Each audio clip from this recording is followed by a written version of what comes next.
మంచి పిల్లరా, దేవుని యొక్క ఇచ్చినటువంటి సమయంలో మనమందరం ప్రవేశించున్నాం. దేవుని యొక్క వాక్యంలోకి ప్రవేశిద్దాం పిల్లరా. పరిశుద్ధ గ్రంథము నుంచి మలాకి గ్రంథము 2వ అధ్యాయము 10వ వచనాన్ని వాక్యంలో మనం గమనిద్దాం పిల్లరా. మనకందరికి తండ్రి ఒక్కడే కాడా? తండ్రి ఒక్కడే కాదా? ఒక్క దేవుడే మనల్ని సృష్టింపలేదా? చాలు పిల్లరా. సో నిన్నటి దినమున ఈ మాటని చదువుకున్నాం, మరలా చదువుకుంటున్నాం.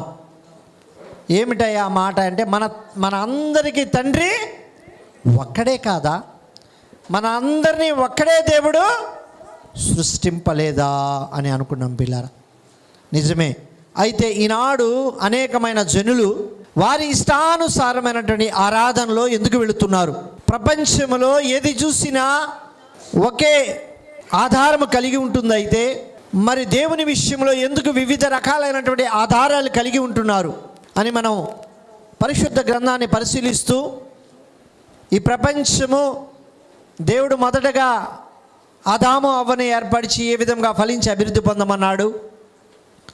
ఆ తదుపరి అందరూ సమస్త శరీరులు వారి ఇష్టానుసారముగా చేసినప్పుడు మరలా దేవుడు జలప్రళయం రప్పించిన తరువాత మరలా నోవాహు కుటుంబంలో ఉన్నటువంటి వారిని ఏ విధంగా ఆస్వాదించి మీరు ఫలించి అభివృద్ధి అవ్వమన్నాడు. ఆ తరువాత ఈయన ఒక ప్రత్యేకమైనటువంటి ఇజ్రాయెల్ జనాంగాన్ని ఎందుకు ఏర్పాటు చేసుకున్నాడు అని మనం అనేకమైనటువంటి వాక్యాలని నిన్నటి దినమున మనం గమనించాం పిల్లరా.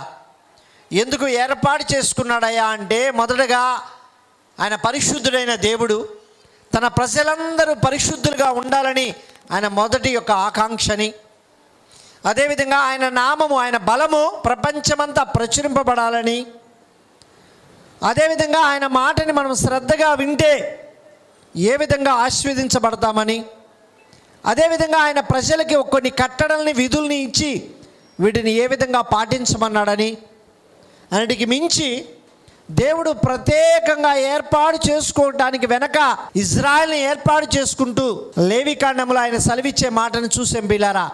ఇదిగో మీకు ముందున్నటువంటి ప్రజలందరూ వారి ఇష్టానుసారమైనటువంటి పాపములో ఉన్నారు, అపవిత్రతతో ఉన్నారు. కాబట్టి మీరు వారి వలె కాకుండా మీరు ప్రత్యేకింపబడిన వారు అనే మాటని మనం శ్రద్ధగా చూసాం పిల్లరా.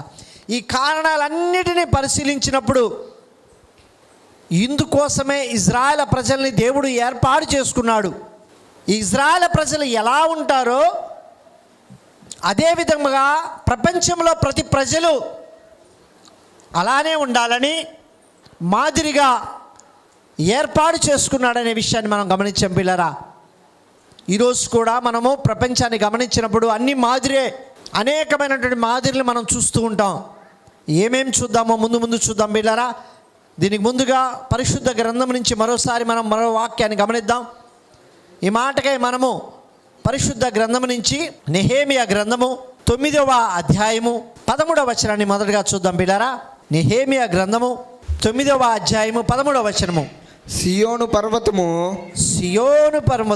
మీదికి దిగి వచ్చి ఆకాశం నుండి వారితో మాట్లాడి వారికి నీతియుక్తమైన విధులను, సత్యమైన ఆజ్ఞలను, మేలుకరమైన కట్టడలను, ధర్మములను నీవు దయచేసితివి. మంచి మాట పిల్లారా. సో ఈ మాటను మనం పరిశీలించినప్పుడు ఈ మాటలో ఉన్నటువంటి పరమార్థం ఏమిటయ్యా అంటే, మరియు యెహోవా నేను ఈ ప్రజలను చూచితిని అనే మాట తెలియజేస్తూ మనకి సినాయి పర్వతం మీద, మరలా చదువయ్యా, సినాయి పర్వతం మీదకి దిగి వచ్చి ఆకాశం నుండి వారితో మాట్లాడి వారికి నీతియుక్తమైన విధులను, సత్యమైన ఆజ్ఞలను, మేలుకరమైన కట్టలను, ధర్మములను నీవు దయచేసితివి. సో నిన్నటి దినం మనం చెప్పుకున్నాం.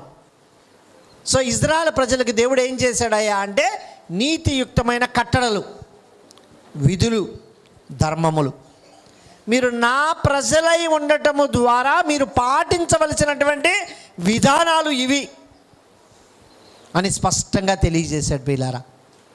మరి ఎందుకు ఇవి తెలియజేశాడయ్యా అంటే, ఆయన ప్రజలైనటువంటి ప్రజలకి ఆయన ఆశీర్వాదాన్ని అందించడానికి, ఈ ప్రపంచంలో ఉన్న ప్రతి ప్రజలు కోరుకునే మొదటిది ఏమిటయ్యా అంటే, ప్రతి వారు వారికి వారు ఖచ్చితంగా ఆశీర్వదించబడాలని అనుకుంటారు పిల్లారా.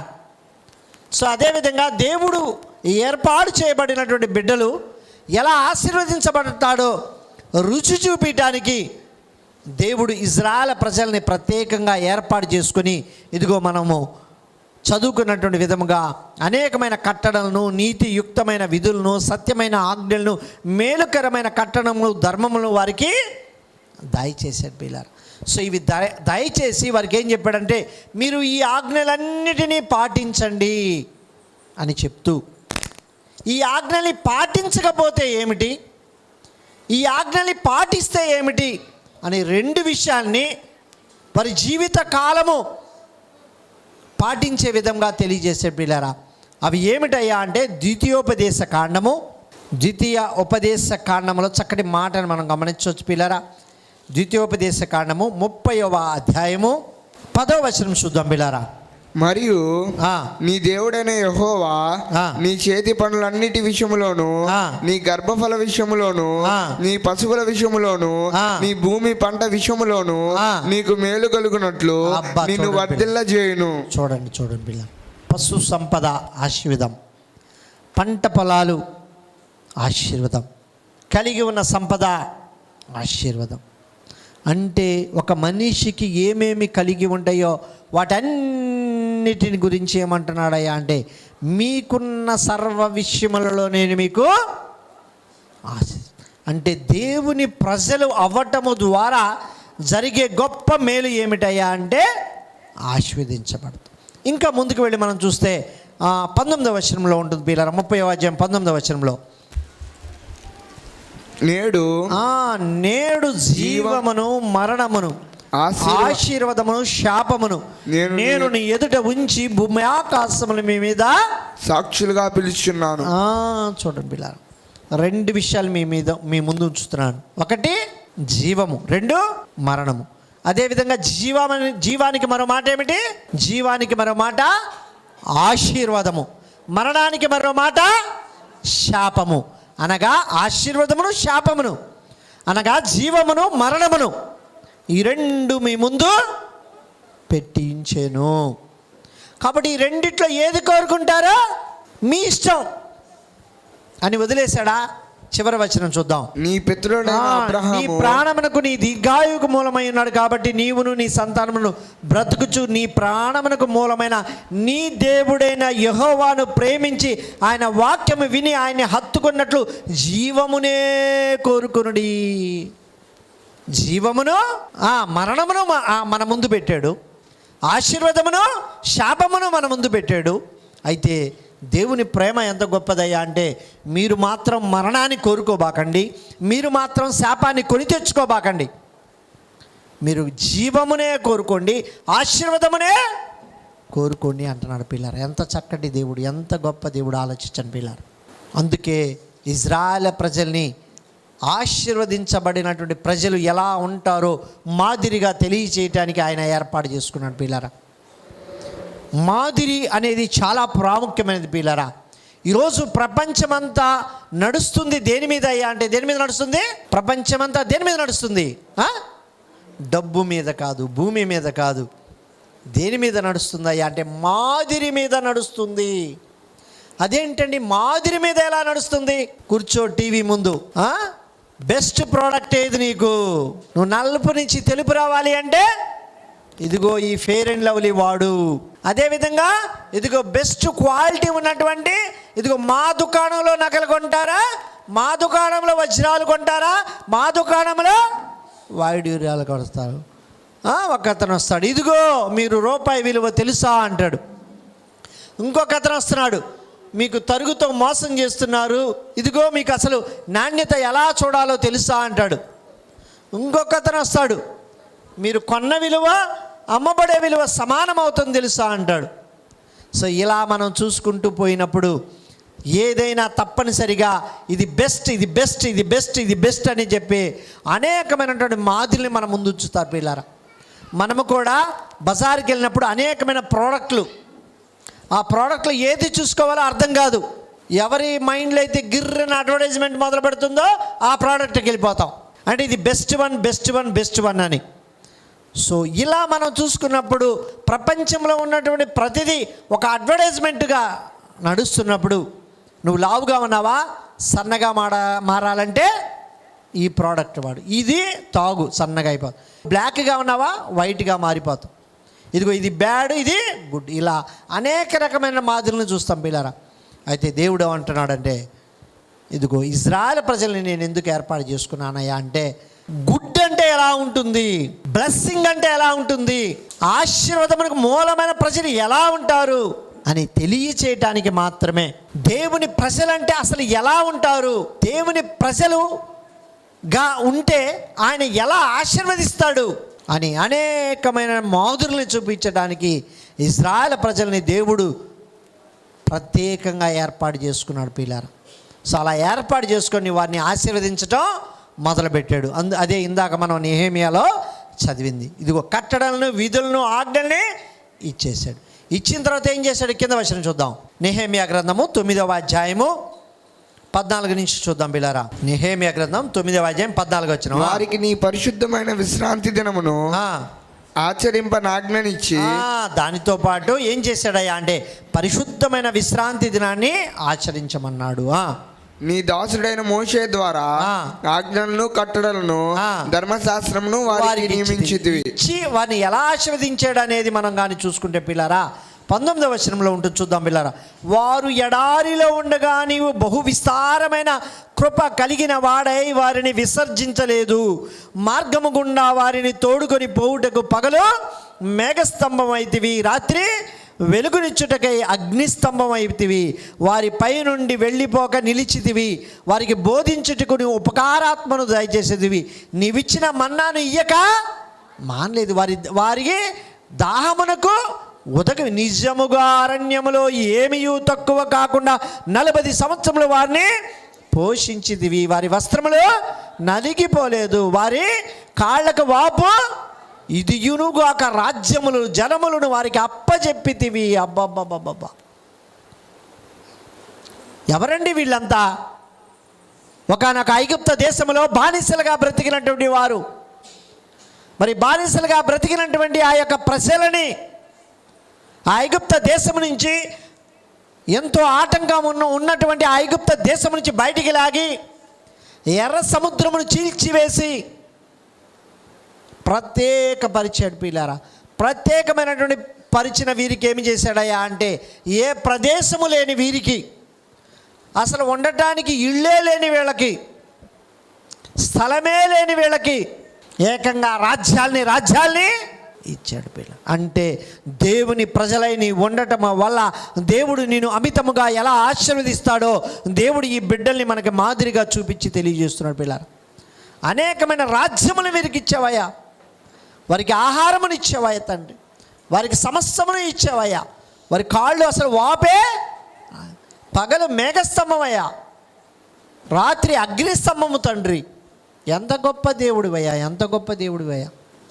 చూడండి పిల్ల. సో ఇది దేవుడిని ప్రజలుగా మనకి కలిగే గొప్ప ఆశీర్వాదం ఏమిటయ్యా అంటే, ఆయన ప్రజలై ఉన్న వారికి దేవుడు ఎల్లవేళలా ఏమి చేస్తాడయ్యా అంటే ఆశీర్వాదమును ఇస్తాడు. ఇంకా ముందుకు వెళ్ళి చూస్తే యెహోషువ గ్రంథము 2వ అధ్యాయము 10వ వచనం చూద్దాం పిల్లరా. నీవు ఐగుప్త దేశములో నీ ఎదుట యెహోవా ఎర్ర సముద్రము నీరు ఎలాగూ ఆరిపోజేసెను, యోర్దాను తీరములో అమోరియొద్ద రాజులైన ఓగును మీరేమి చేసితురు అనగా మీరు వారిని ఎలాగూ నిర్మూలన చేసితురో ఆ సంగతి మేము వింటిమి. మేము వినినప్పుడు మా గుండెలు కరిగిపోయెను. మీ దేవుడైన యెహోవా పైన ఆకాశమందు గాని క్రింద భూమి యందు గాని ఉన్న దేవుడు మీ ఎదుట ఎట్టి మనుషులకైనను ధైర్యము మాత్రమును ఉండదు. చూడండి, అంటే దేవుడు ఎల్లవేళలా వీరికి ఏమై ఉన్నాడయ్యా అంటే ఒక బలవంతుడై ఉన్నాడు, ఒక సహాయకారై ఉన్నాడు. నిన్న చూసాం ఎందుకు దేవుడు ఇజ్రాయెల్ ప్రజలను ఏర్పాటు చేసుకున్నాడయ్యా అంటే, ఇదిగో ఆయన బలమును ప్రచురించడానికి. ఏమిటి ఆ బలము? రాజులనైనా అనేకమైనటువంటి ఆటంకములైనా దేన్నైనా జయించడానికి వీరికి ఎల్లవేళలా ఏమిచ్చాడయ్యా అని మనం గమనించినప్పుడు వీరికి ఎల్లవేళలా శక్తిని దయచేశాడు పిల్లారా. అంటే ఇజ్రాయెల్ ప్రజలుగా ఎందుకు ఏర్పాటు చేసుకున్నాడయ్యా అని మనం గమనించినప్పుడు, ఇదిగో ఈ ప్రజలు ఎల్లవేళలా బలవంతులు, ఈ ప్రజలు దేనిలో అయినా యుద్ధములో అయినా విజయము సాధిస్తారు, ఈ ప్రజలు అన్నిటిలో బలము చూపగలిగినటువంటి జనులు. ఎందుకంటే వీరి దేవుడు బహు బలవంతుడై ఉన్నాడు. ఎంతటి బలవంతుడయ్యా అంటే ఇదిగో అడ్డముగా వచ్చిన ఎర్ర సముద్రమునే 2 పాయలుగా చీల్చి వీరికి రహదారిని ఏర్పాటు చేశాడని అనేక జనులు చెప్పుకోవడానికి వీరిని ఆశీర్వదించడం మొదలుపెట్టాడు పిల్లలు. ఇంకా ఏం ఆశీర్వదించాడయ్యా అని మనం గమనిస్తే కీర్తనలు 78వ అధ్యాయము 24వ వచనంలో చక్కటి మాట ఉన్నది పిల్లారా. అహంకారమునకై ఆయన వారి ఒక్క నిమిషం. ఆహారమునకై ఆయన వారి మీద మన్నాను కురిపించెను, ఆకాశ ధాన్యమును వారికి అనుగ్రహించెను, దేవదూతల ఆహారము నరులు భోజన పదార్థములను ఆయన వారికి సమృద్ధిగా. అబ్బా చూడండి పిల్ల, ఆహారం కొరత కరువు. ఈయన ప్రజలు కరువు లేకుండా ఉంటారు, ఈయన ప్రజలు కొరత లేకుండా ఉంటారు, ఈయన ప్రజలు సమృద్ధిగా ఉంటారు. ఎలా అని గమనించినప్పుడు ఇదిగో పిల్లారా, ఇజ్రాయెల్ ప్రజలకు దేవుడు చేసినటువంటి పని ఏమిటయ్యా అంటే ఆహారమునకై ఆయన వారి మీద మన్నా ఎక్కడి నుంచి? ప్రతి దినము వీరు వండుకునే పని లేకుండా ఆహారమును ఆకాశము నుంచి కురిపించాడు పిల్లారా. ఏనాడైనా ఎక్కడైనా ఆకాశము నుంచి ఆహారం రావటం మనం చూసామా? ప్రతి ఒక్క ప్రజలు ఒక వర్షము రావటం మాత్రమే చూస్తారు. కానీ ఈయన ప్రజలకి ప్రత్యేకంగా ఉదయం లెగిసిన తర్వాత సాయంకాలమున వారు దానిని చూసుకొనకుండానే ఆహారము ఆకాశము నుంచి కురిచేది పిల్లారా. ఆ ఆహారముని ఉదయ కాలంలో సాయంకాలంలో వారు చక్కగా భుజించేవారు పిల్లారు. అంటే ఎంత గొప్ప అంటే ఒక మనిషి తన జీవిత కాలము కోటి విద్యలు దేని కొరకాయా అంటే కూటి కొరకే అనే సామెత ఉన్నట్టు ఇదిగో ఆహారము కోసమే ప్రతి మనిషి పనిచేస్తూ కష్టపడుతూ ఉంటారు. జానడు పట్ట నింపుకోవటానికి అనేక బిడ్డలు కష్టపడుతూ ఉంటారు పిల్లలు. అయితే ఈ దేవుణ్ణి నమ్ముకున్న తరువాత నీకు జరిగే మేలు ఏమిటయ్యా అంటే నీకెప్పుడు ఆహారము వెలితి కాదు, సమృద్ధిగా నీ యొద్ద ఆహారము ఉంటుంది. అది జల ప్రళయమైన కరువు కలిగిన 3.5 సంవత్సరములైనా ఇదిగో 40 సంవత్సరములైనా ఎంతకాలమైనా ఆహారం నీకు సమృద్ధిగా ఉంటుందని తెలియజేసే పిల్ల. ఇక ఇంతకంటే ఆశీర్వాదములు ఏమున్నాయి పిల్లారా? ఆహారాన్ని కలగజేయటం, తర్వాత ఆశ్చర్యకార్యములు చేయటం, తర్వాత వారికి ఎండకి పగలు మేఘస్తంభం అవ్వటం, మంచుకి వెన్నెలకి రాత్రి అగ్నిస్తంభం అవ్వటం, వారికి ప్రదేశంలో లేనప్పుడు ప్రదేశంలో ఆక్రమించుకొని రాజులుగా చేయటం. ఎన్ని ఆశీర్వదించం. ఇది ఎలా వీరికి ఆశీర్వాదం ఎందుకు వచ్చిందయ్యా అంటే ఒకే ఒకటి వీరు దేవుని బిడ్డలు. ఎవరైతే దేవుని బిడ్డలుగా ఉంటారో వారిని ఎలా సమృద్ధిగా ఆశీర్వదిస్తాడో ఈ ఇజ్రాయెల్ ప్రజల్ని దేవుడు మనకి గొప్ప మాదిరిగా ఏర్పాటు చేశాడు పిల్లారు.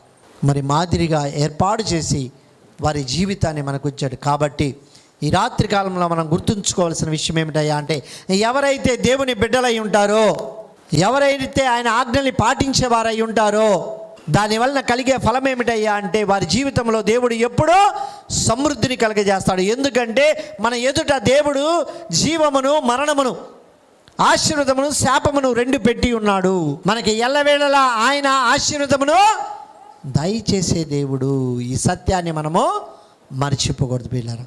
అయితే ఇంకొక విషయం కూడా చాలా ఇంపార్టెంట్ పిల్లారా. అదేమిటయ్యా అంటే ఒకవేళ దేవుడి బిడ్డలుగా ఉండి మరి వీరు తప్పులు చేస్తే, దేవుడి బిడ్డలుగా ఉండి వీరు పాపము చేస్తే, దేవుని బిడ్డలుగా ఉండి దేవునికి ఆయాస్కరమైనవి చేస్తే ఏ అనుమానము లేదు, ఎవరినైతే తోసివేసి ఎవరినైతే తీసివేసి ఎవరినైతే కాదని చెప్పి ఎవరైతే అపవిత్రంగా ఉన్నారో వారి నుంచి వీరిని సపరేట్గా తెచ్చి వీరికి ప్రత్యేకమైన రాజ్యాలను ఏర్పాటు చేశాడు. ఒకవేళ వీరు కూడా తప్పు చేస్తే వీరి విషయాన్ని కూడా దేవుడు ఎప్పుడు వదిలిపెట్టలేదు పిల్లారా. అందుకే ఆయన పక్షపాతము లేనివాడు, స్వార్థము లేనివాడు, ఎవరికైనా ఒకే న్యాయము తీర్చగల న్యాయాధిపతి. మరి ఈ బిడ్డలు తప్పు చేసినప్పుడు ఏం జరిగిందయ్యా అని మనం గమనిస్తే, దీనికై మనము పరిశుద్ధ గ్రంథము నుంచి యెషయా గ్రంథము 1వ అధ్యాయము 2వ వచనంలో చక్కటి మాట ఉంది పిల్లారా. వీరు కానీ దేవుని మరిచిపోతే, ఆ మరిచిపోయిన సమయమున దేవుడు వీరితో మాట్లాడుతూ యెహోవా మాట్లాడుచున్నాడు, ఆకాశమా ఆలకించు, భూమి చెవియొగ్గు, నేను పిల్లలను పెంచి గొప్పవారిగా చేసి తిని. ఎప్పుడయ్యా అంటే వారు నమ్ముకొని ఉన్నప్పుడు. అయితే వారు నా మీద తిరగబడిన ఎద్దు తన కామందును ఎరుగును, గాడిద సొంతవాని దొడ్డి తెలుసుకుని ఇజ్రాయేలుకు తెలివి లేదు. నా జనులు పాపిష్టి జనమా, దోషభరితమైన ప్రజలారా, దుష్ట సంతానమా, చెరుపు చేయి పిల్లారా, మీకు శ్రమ. చూడండి, మీరు ఎప్పుడైతే దేవుడు వీరిని ఆశీర్వదిస్తున్నా వీరు దేవుని మరిచిపోవటం మొదలుపెట్టారో, లోకానుసారంగా ఉండటం మొదలుపెట్టారో, దేవుణ్ణి ఎరగని ప్రజలు ఎలా ఉంటారో వారి వలె వీరు కూడా ఉండటం మొదలుపెట్టారో, దేవుడు వీరిని వదలలేదు పిల్లారా, స్వార్థం చూపిలా. వారికి కూడా దేవుడు ఏం చేశాడయ్యా అంటే శిక్ష. ఏమిటది? శాపమును కలగజేశాడు పిల్లారా. ఇదిగో అంటాడు 6వ వచనంలో చూస్తే మనం, ఇదిగో అరికాలు మొదలుకొని తల వరకు స్వస్థత కొంచెమైనదో లేదు, ఎక్కడ చూసిన గాయములు, దెబ్బలు, పచ్చి పుండ్లు, అవి పిండబడలేదు, కట్టలేదు, తైలముతో మెత్తన మీ దేశము పాడైపోయిను, మీ పట్టణములు అగ్ని చేత కాలిపోయిను. చూడండి, రాజ్యములు ఇచ్చిన ఈయనే, దేశములు ఇచ్చిన ఈయనే, ఆశీర్వదించిన ఈయనే, బలమునిచ్చిన ఈయనే, ఆరోగ్యమునిచ్చిన ఈయనే మాట్లాడుతున్నటువంటి మాట, ఇదిగో మీరు నన్ను మరిచి ఉన్నారు కాబట్టి మీరు స్వస్థత కొంచెమైనను లేదు అని చెప్తున్నాడు పిల్లలు. మనలో చాలామంది మనకి మేలులు జరిగిన తరువాత ఆ మేలులు చేసిన మనుషుల్ని మర్చిపోతూ ఉంటాం పిల్లారా. మనుషులలాగే దేవుడి విషయంలో కూడా, నీవు కష్టాల్లో ఉన్నప్పుడు దేవుడు నిన్ను ఆశీర్వదిస్తే, నీ కష్టాల నుంచి బయటికి లాగితే, నీ అప్పుల ఊబి నుంచి బయటికి లాగితే, నీ ఆర్థిక వ్యవస్థ నుంచి నిన్ను స్థిరపరిస్తే, నీ యొక్క అస్వస్థల నుంచి స్వస్థపరిస్తే, ఆ విషయాన్ని మరిచిపోయి వారికి ప్రస్తుతం ఉన్న స్థితిగతిని చూసుకొని వారు చెడు ప్రవర్తనలోకి వెళ్తారు పిల్లారా. అదేవిధంగా ఇక్కడ కూడా ఇజ్రాయెల్ ప్రజలు చేసినప్పుడు దేవుడు బాధపడుతూ వారి యొక్క శాపమునకు గురి చేశాడు. ఎందుకు శాపానికి గురి అవుతారయ్యా అంటే, ఇర్మియా గ్రంథము 2వ అధ్యాయం 11వ వచనంలో చక్కటి మాట ఉంది పిల్లారా. ప్రతి మనిషి ఎందుకు దేవుడి మనిషి అయి ఉండి శాపానికి గురి అవుతారు అని మనం గమనిస్తే పిల్లారా, 2వ అధ్యాయము 17వ వచనంలో ఉంటుంది పిల్లారా. నీ దేవుడైన యెహోవా నిన్ను మార్గంలో నడిపించుచుండగా నీవు ఆయన్ని విసర్జించుట వలన. ఇర్మియా గ్రంథము 2వ అధ్యాయము 17వ వచనంలో దేవుడు మాట్లాడుతున్నాడు పిల్లలు, ఇదిగో నీ దేవుడైన యెహోవా నిన్ను మార్గంలో నడిపిస్తుండగా నీవు ఆయనని విసర్జించుట వలన. చూడండి, నీకు నీవే ఈ బాధను కలుగ చేసుకుంటేవి. ఈ బాధ ఏమిటి? ఆహారం లేదు, కొరత, ఆరోగ్యం లేదు, అనారోగ్యంతో పీడితము, అపవిత్ర ఆత్మతో నాశనం, ఆశీర్వదించబడవలసినటువంటి మనుషులు ఆర్థిక చితికిలాట. ఇదిగో ఎవరైతే దేవుడు ప్రజలై ఉన్నారో అనేకల మీద అధికారులుగా ఉండవలసిన వీరు అనేక మంది చేతిలోకి బానిసలుగా వెళ్ళిపోవటం. ఒకటా రెండా, ఎన్ని బానిసత్వములు వీళ్ళు వెళ్ళిపోయారు పిల్లలు. దేవుడు ఆశీర్వదిస్తున్నా ఆశీర్వదన అందుకోకుండా వెళ్ళిపోయారు అనే సత్యాన్ని మనం గమనించాలి పిల్లలు. ఇంకా ముందుకు చూస్తే దేవుడు అడుగుతున్నాడు మలాకి గ్రంథంలో 1వ అధ్యాయం 6వ వచనంలో దేవుడు ఇదిగో ప్రశ్న వేస్తూ, అయ్యో ఇజ్రాయేలారా అని అడుగుతూ వారిని చక్కగా మాట్లాడుతున్నాడు. మలాకి గ్రంథము 1వ అధ్యాయము 6వ వచనంలో అంటున్నాడు పిల్లరా, ఇదిగో కుమారుడు తన తండ్రిని గణపరచును కదా, దాసుడు తన యజమాన్ని గణపరచును కదా. చూడండి, కుమారుడు తండ్రిని గణపరుస్తాడు కదా. ఎందుకంటే తండ్రి సమస్తము పోషిస్తున్నాడు, తండ్రి కావలసిన సమస్తము ఇస్తున్నాడు. అందుకే ఆ తండ్రిని కుమారుడు ఎప్పుడు గణపరుస్తాడు కదా. అదేవిధంగా యజమానుని ఏం చేస్తాడు? గణపరుస్తాడు కదా దాసుడు. ఎందుకంటే యజమానుడు తనని పోషిస్తున్నాడు కదా, నెల తిరిగేసరికి జీతాన్ని ఇస్తున్నాడు కదా, తన దాసునికి అవసరమైన సమస్తము చేస్తున్నాడు కదా. ఆ విశ్వాసముతో దాసుడు ఆ యజమాని గణపరుస్తూ ఉంటాడు కదా, ఆ యజమాని చెప్పినట్టు వింటూ ఉంటాడు కదా. అయితే ఇజ్రాయేలారా, నేను తండ్రిని అయితే నాకు రావలసిన ఘనత ఏమాయను? నేను యజమానున్నైతే నాకు భయపడివాడు ఎక్కడ ఉన్నాడు అని సైన్యములకు అధిపతి యెహోవా మిమ్మును అడుగుచున్నాడు. మేమేం చేసామయ్యా? నా నామాన్ని మీరు నిర్లక్ష్య పెట్టారు.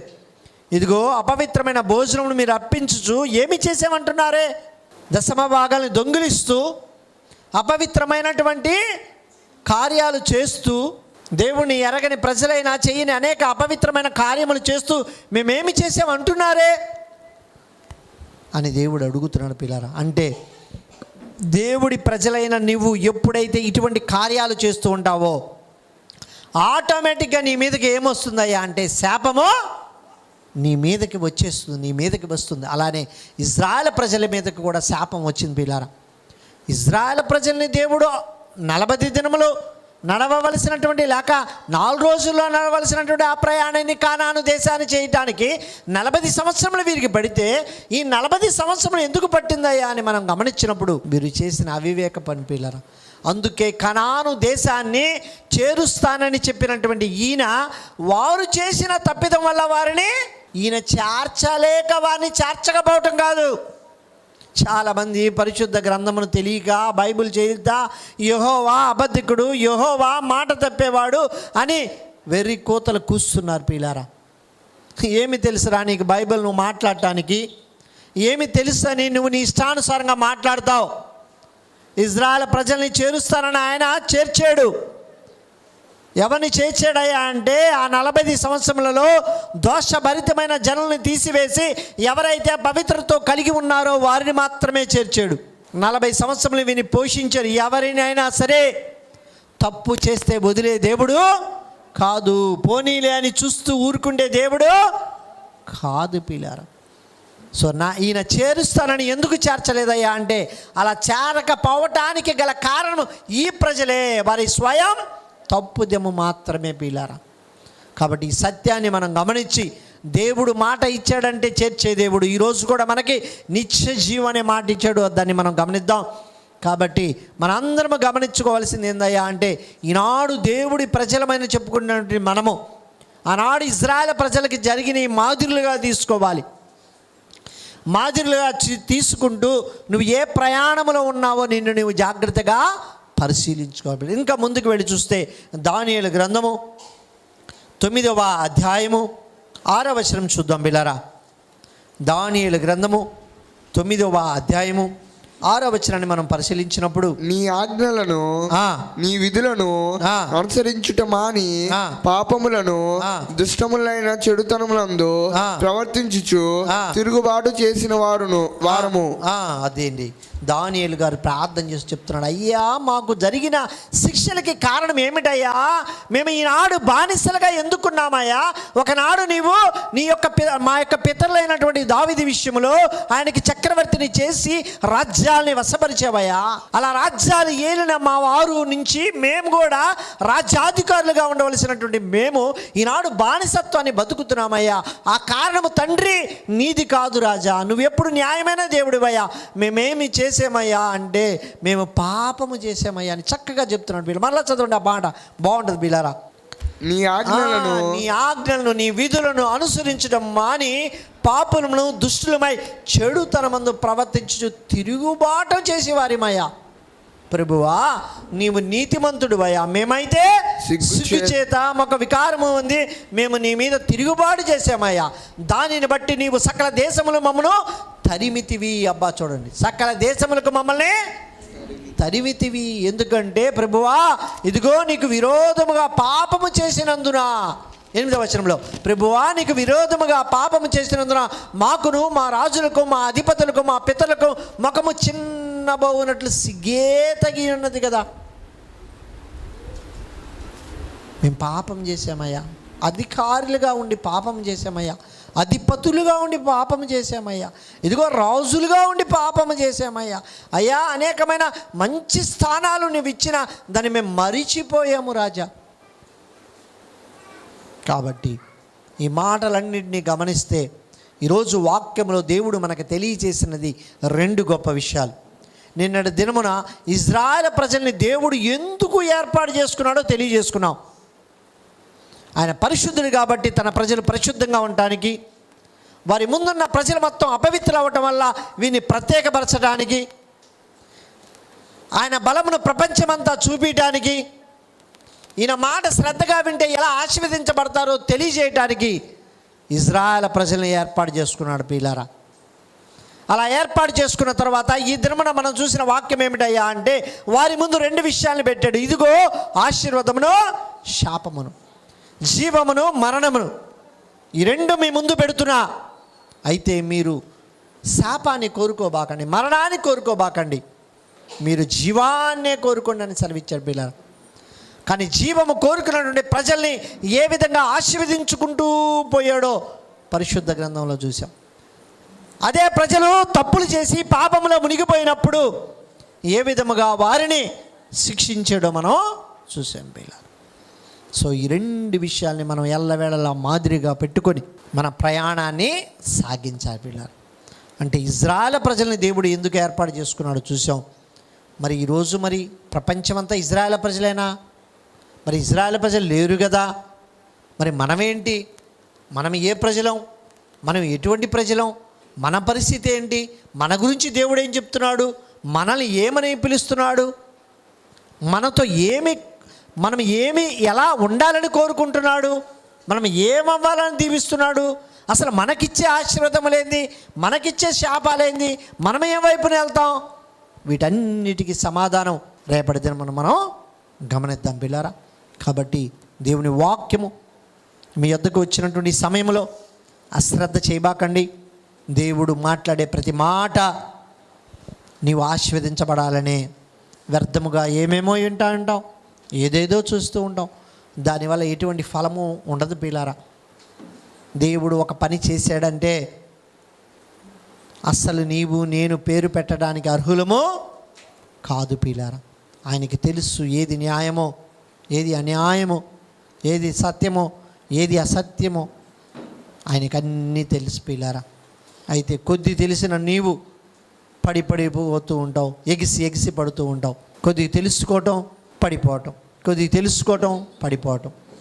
దేవుడు అటువంటి వాటికి అవకాశం ఇవ్వట్లేదు. కానీ నువ్వు పూర్తిగా తెలుసుకొని ఎల్లవేళలా ఒక నిచ్చెన పెట్టుకొని ఎక్కినట్టు నువ్వు ఆశీర్వదించబడాలనే దేవుడు చూస్తున్నాడు పిల్ల. అయితే మనం ఏం చేస్తున్నాం? అయ్యా నీకు నీవే ఈ బాధను కలిగి చేసుకో, అందుకే మనమే నిచ్చెనే లాగి వేసుకుంటున్నాం పిల్ల. కాబట్టి ఆ సత్యాన్ని మనం గమనిద్దాం. రేపటి దిన మనం మరో అమూల్యమైనటువంటి మాటలతో మనం కలుద్దాం పిల్లరా. జాగ్రత్తగా గమనించండి.